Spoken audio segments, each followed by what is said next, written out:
उसले आत्महत्या गरेको होइन होइन यो चाहिँ सरासरै यो झुट बोलेको हो अनुसन्धान गर्दै हुनुहुन्छ होइन। मलाई यो सरासर यो त मैले भनिहालेँ नि अघि नै भनिसकेँ आत्महत्या कदापि होइन यो 100% यो थर्ड पर्सन पार्टीले यो आत्महत्या गराएकै हो होइन।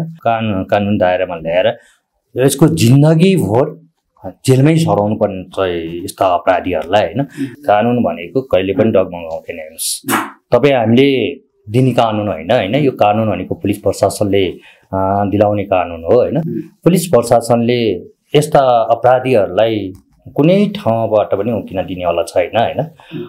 पछिल्लो समयमा अहिले जे जस्तो घटनाहरू घटे पनि त्यो फेरि रिपिट हुनेवाला छ होइन। नमस्कार, तपाईँ यति बेला धेरै मिडियाबाट हामीलाई एकैसाथ हेर्दै हुनुहुन्छ विशेष भिडियोको साथमा तपाईँहरू समक्ष आज पनि उपस्थित भइसकेका छौँ।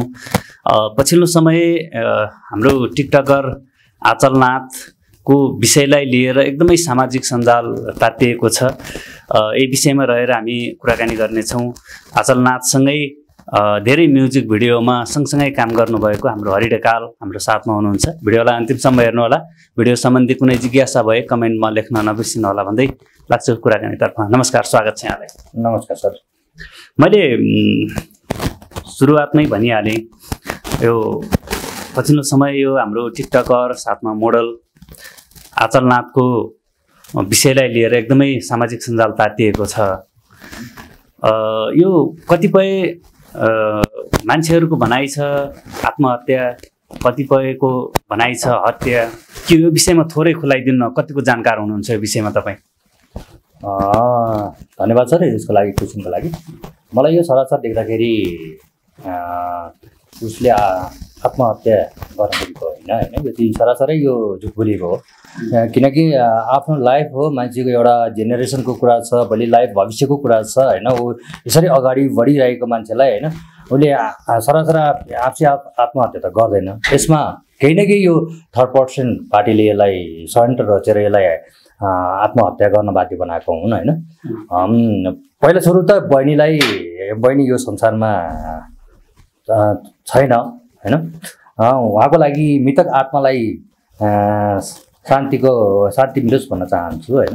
र बहिनीलाई के भन्न चाहेँ भने जुन समयमा यो पछिल्लो समयमा मसँग यो युट्युब फेरीमा जस मेरो डाइरेक्टर साहबले उहाँलाई बोलाउनु भएको थियो र मैले पनि उहाँसँग काम गर्ने अफर पाएको थिएँ, मिलेको थियो। उहाँको एउटा जुन काम गर्ने शैलीमा चिन्न पाएको थिएँ उहाँको काम। त्यतिखेर लगभग यो धेरै अगाडिको कुरा पनि होइन, भर्खरैको कुरा हो। 1-1.5 महिना अगाडिको कुरा। सँगै काम गर्नुभयो, सँगै म्युजिक भिडियो खेल्यो। त्यो बेलामा चाहिँ उहाँको त्यो हुन्छ नि फेसमा अनि त्यसको रियाक्सनहरू कस्तो दिनुभएको थियो? एकदमै टेन्सन हुने टाइपको थियो कि अथवा एकदम फ्र्याङ्कली हुनुहुन्थ्यो पहिलाको जस्तो? कस्तो हुनुहुन्थ्यो? म त एकदम फ्यामिली लाग्थ्यो मलाई चाहिँ होइन। पहिला के कसो थियो जुन समयमा सुटिङ टाइममा चाहिँ उहाँ एकदम फ्यामिली हुनुहुन्थ्यो। उहाँको एउटा काम गराइ शैली, उहाँको बोल्ने शैली, उहाँको एउटा रेस्पेक्ट गर्ने शैली मलाई अत्याधिक मन परेको थियो। एउटा कलाकार भएर त्यस्तो हुनुपर्छ उहाँको आनी बानीहरू होइन, त्यति राम्रो थियो। जुनै एक्टिङ गर्ने बेला पनि उहाँ कोही मान्छेलाई त 1000 पटक भन्नुपर्ने अवस्था आउँथ्यो। त्यो कन्सेन्ट्रेटिभ थिएन। त्यसमा धेरै डाइरेक्टर साहबहरूले दुःख पाउँथ्यो, कलाकारहरूले पनि दुःख पाउँथ्यो। उहाँको एउटा कुनै एउटा हुन त न्यू जेनेरेसनहरू हो, उहाँको एउटा मास्टर ट्यालेन्ट रहेछ होइन। जुनै कुराहरू भन्यो भने एकैचोटिमा टिप्ने काम गर्न पनि सहज थियो होइन। एकदम मलाई चाहिँ एकदम अहिलेको समयमा एकदम साह्रै चित्त दुखेर आएको छ। यस्तो अवस्थामा जो मान्छेले यो अवस्था पारेको छ नि, सम्झिनुहोस् तपाईँले कलाकारलाई कुनै ठाउँमा छुनुभयो, केही गर्नुभयो भने तपाईँलाई तपाईँको पुस्तालाई मिति पुग्ने गरेर कारबाही कलाकारले गर्नेछ। कलाकारले छोड्नेवाला छैन त्यतिकै। यो सानोतिनो खेलाउन जस्तो नसोच्नु होला होइन। भनेपछि कलाकारले छोड्ने छैन भन्ने कुरा होइन। उहाँ त आफैमा पनि एउटा मोडल कलाकार हो, लोकदोरी फिल्डमा धेरै म्युजिक भिडियोहरू गर्नुभएको रहेछ।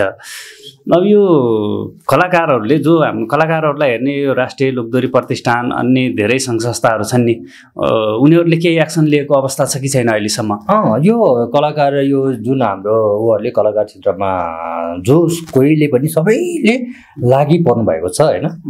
लागि परेको कारणले गर्दा उहाँहरूको उहाँको घर फ्यामिलीलाई पनि एउटा सान्त्वना दिनुभएको छ होइन। गर्न पर्ने कलाकारले कति गर्नुपर्ने छ त्यो 100% गर्नुहुन्छ होइन, त्यो मलाई थाहा छ होइन, मलाई 100% लाग्छ। भनेपछि आचललाई सबैको साथ सपोर्ट चाहिँ छ 100%। उहाँ एउटा स्टार पनि हो, एउटा टिकटक स्टार पनि हो। अब यस्तो छ कि अब योभन्दा अगाडिका धेरै केसहरूमा पनि जस्तो निर्मला पन्थ लगायत यस्ता धेरै केसहरू छन्। अब उहाँहरूले त न्याय नपाएको अवस्था छ। पछिल्लो समयमा यो नेपालको परिस्थिति, देशको अवस्था अलिकति बिग्रिएको अवस्था पनि छ। यस्तो स्थितिमा आचलले न्याय पाउलिन् त? 100% पाउँछ।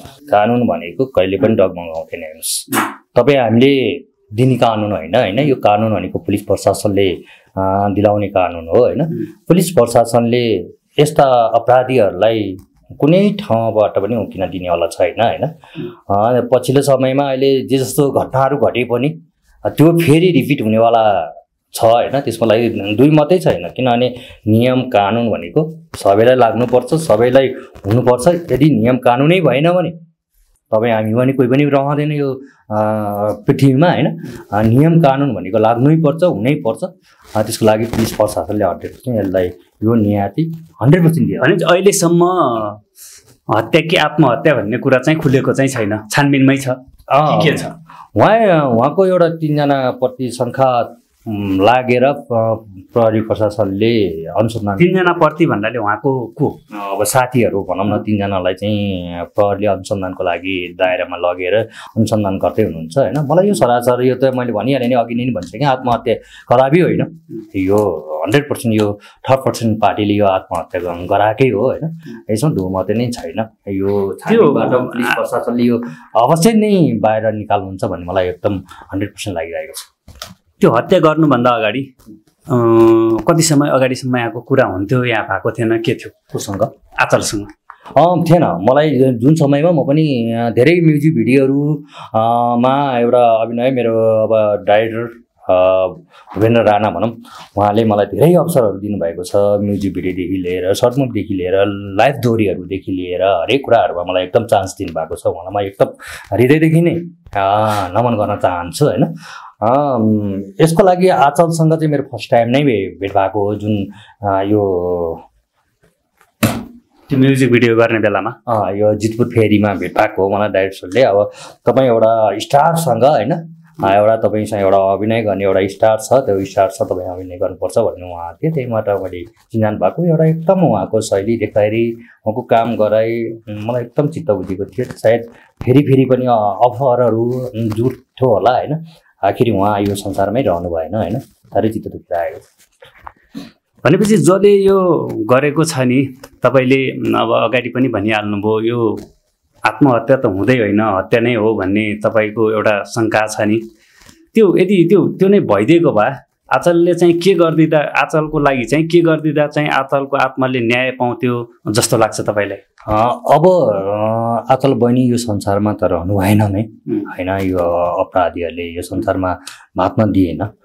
यसको लागि चाहिँ अब पुलिस प्रशासनले नै गर्ने हो। कानुन दायरामा ल्याएर यसको जिन्दगीभर जेलमै सराउनु पर्ने चाहिँ यस्ता अपराधीहरूलाई होइन।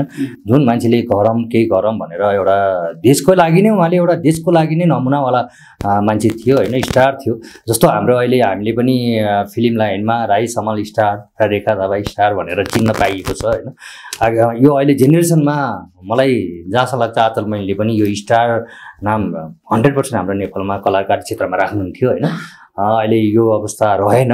यस्ता मान्छेलाई ठुलोभन्दा ठुलो कारबाही चाहिँ हुनुपर्छ। यो पुलिस प्रशासनले छोड्नु हुँदैन। टिकटक लाइभमा हुनुहुन्थ्यो, उहाँ टिकटक लाइभमा केही व्यक्तिहरूसँग झगडा भएर भनाभन भएर पनि त्यस्तो घटना घटेको भन्ने कुरा पनि सुन्नमा आइरहेको छ नि। के छ विषयमा जानकारी छ कि छैन तपाईँलाई? मैले पनि हजुरलाई अहिले जुन अहिले बोलिरहेको छु, जुन कुराहरू गरिरहेको छु, मैले पनि यही न्युजको आधारमा बोलेको हुँ। मैले तथ्य चाहिँ मैले सत्य तथ्य चाहिँ मैले नि बुझेको छैन, थाहा भयो। उहाँ हस्पिटलमा हुँदाखेरि भेट्न जानु भएन तपाईँ? म हस्पिटलमा जानेवाला क्रममा थिएँ। मेरो आफ्नै एउटा काम सिलसिलामा मेरो पनि एउटा बुवा हस्पिटलको दौरानमा हुनुहुन्थ्यो। त्यसको कारणले मैले पनि जान पाइनँ होइन। त्यसको लागि सरी भन्न पनि चाहन्छु होइन। पछि जाने एउटा माहौल मिल्थ्यो र जान्छु भन्ने मन थियो, कठोर थियो जान। उहाँ अहिले यो संसारमै नरहेपछि उहाँको फ्यामिलीहरू आएर उहाँको अहिले लास हुन्छ नि बुझरात गर्नुभयो भन्ने मैले पनि सुन्न आएको छ होइन। अब लास्टमा यही हो सर, अब यो चाहिँ मलाई चाहिँ सरासर यस्ता पापी अपराधीहरूलाई ठुलोभन्दा ठुलो कारबाही गर्नुपर्छ। मैले भनिहालेँ नि, कलाकारलाई छुनु भनेको कलाकार कस्तो छ भन्ने कुराहरू तपाईँले